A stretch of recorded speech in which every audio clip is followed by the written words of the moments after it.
Hey, I hope all is going well and you're having a beautiful, blessed day. Um, this video is kind of hard to make because Christmas was kind of hard. My best friend and my cousin, same person, passed away on Christmas. And so, like I said, this video is going to be hard to make. But one of the things that my cousin Veronica said that she wanted to hear from me on the podcast when I asked her for suggestions because she was one of my main circle people that I would ask for suggestions from time to time when I was feeling um, empty of ideas and I didn't know what to talk about anymore. Um, she was one of the people that I would go to and ask her, hey, what do you want to hear from me? What do you think I should talk about? And she said, I would love to hear what you're reading. So I listened to, I don't physically read because me physically reading would take forever. Not that I can't comprehend books, it's just that I read very, very turtle slow.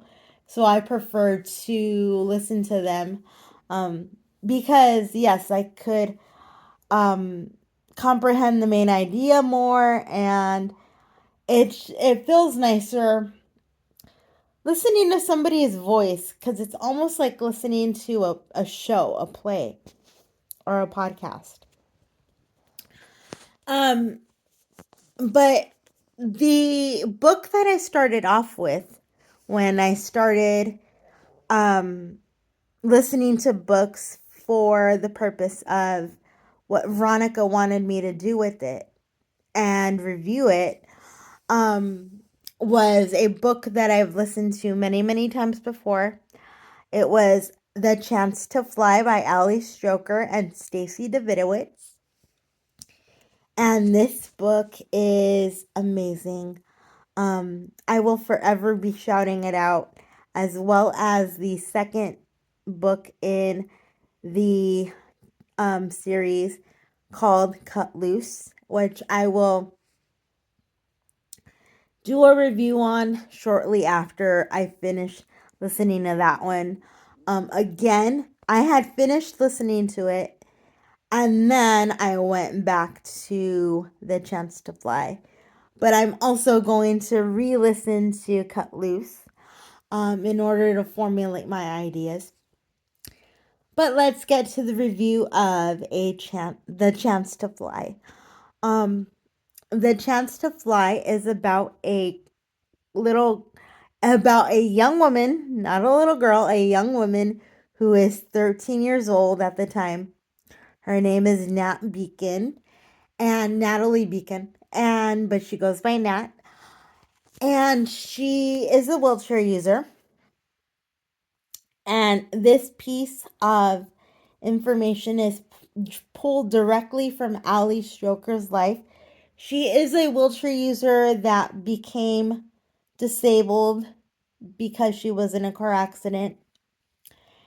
And um, at this point, when the story starts, it is the summer of her. It is the summer, and she is going to go to a new school eventually.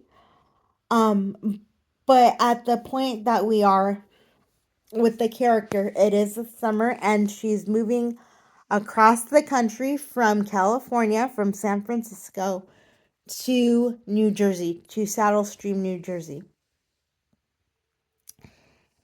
And in leaving California, she leaves her best friend Chloe, who has cerebral palsy and walks with crutches.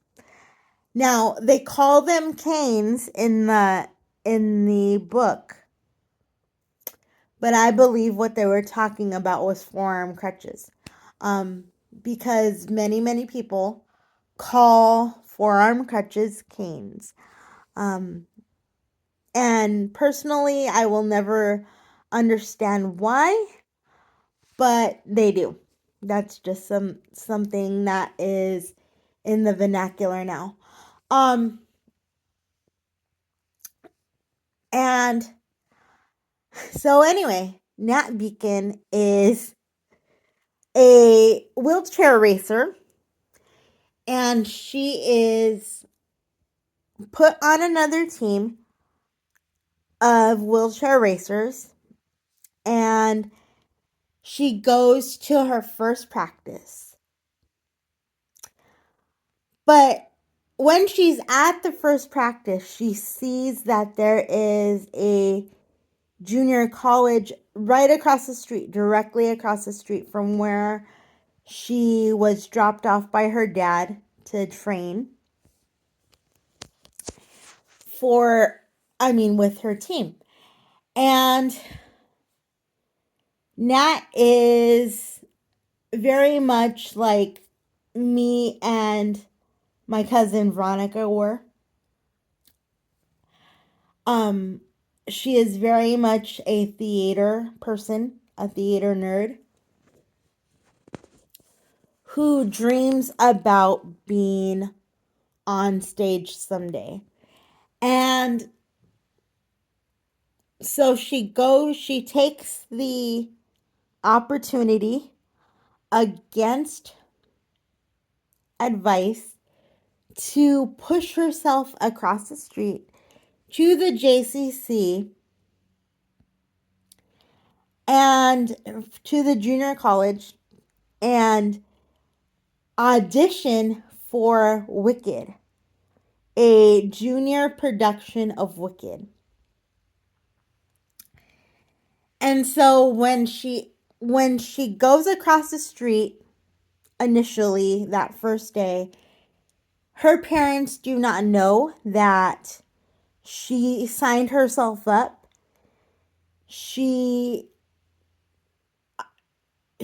Her parents do not know that she signed herself up, that she got all of the information, and that she has prepared a song and an outfit in order to audition. So on the audition day, she goes back to the JCC and she meets all of the friends that have come into that will eventually affect her life and affect the way that she sees herself and that others see her. And she ends up in the middle of the book. She ends up having to prove that she could keep up and be fantastic at what the other kids who are non-disabled have to keep up with. All the while, though, we experience what she is experiencing in the fact that she goes through stages in her life as a young girl that many of us with disabilities, when we were that young, have gone through. We know what it feels like to like somebody and not have them like us back, or to like somebody and feel like they're never gonna like me, or want to audition for something but not know if we are the right person for that role. And so when Nat goes through all of these things, she eventually finds out that the crowd, the group of people that are surrounding her are actually 100% on her side and for her. All the while, and I'm talking about the younger kids here, but all the while, the adults in the room are saying things like, I don't think you could do that, or guess what? Good news. You could skip dance rehearsal because the dance can't be done in your chair. So people often will make it sound like, oh, good news. You don't have to do that. Because, surprise, surprise, we think you can't.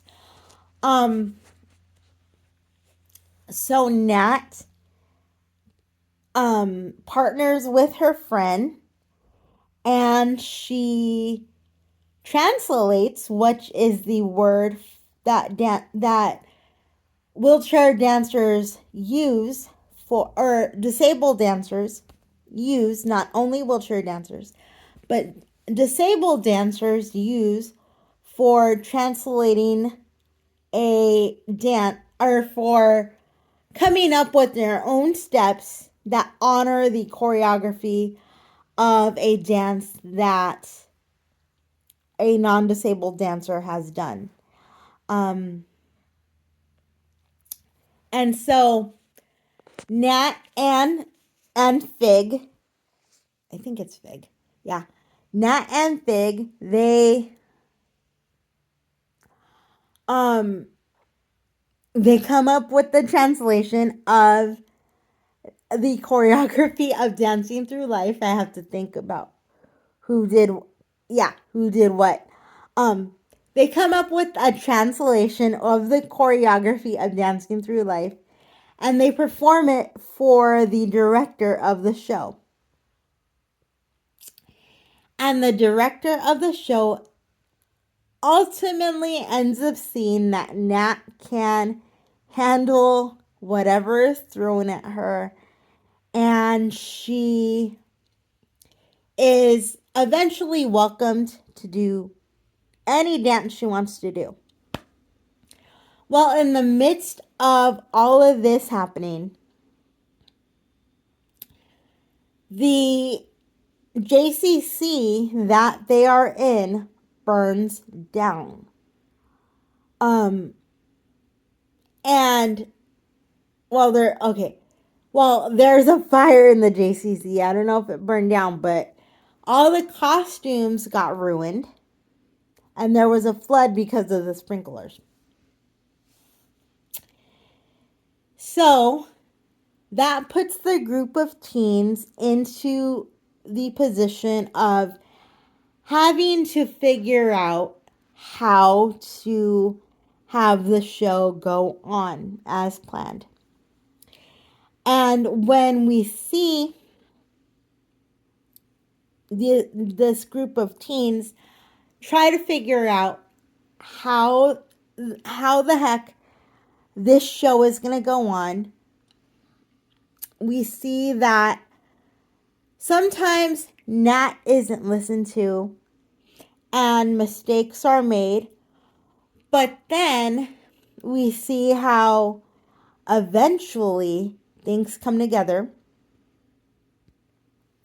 and the people that you don't think understand you perfectly, but also need the opportunity to learn how to treat their own family members who have disabilities. One of the characters in the book, her name is Savannah, and she is the popular Glinda type girl who actually gets the role of Glinda. And the way she treats Nat is in that way of, tell this boy I like him.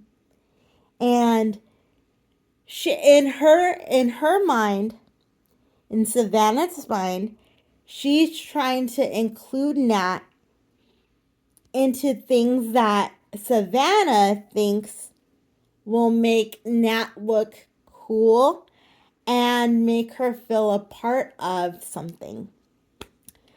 But one of the ideas that comes across in the end was that Nat is cool on her own.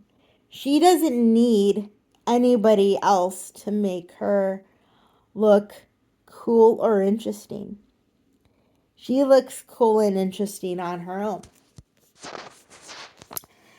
And ultimately, spoiler alert. So, if you listen to or read the book, please know that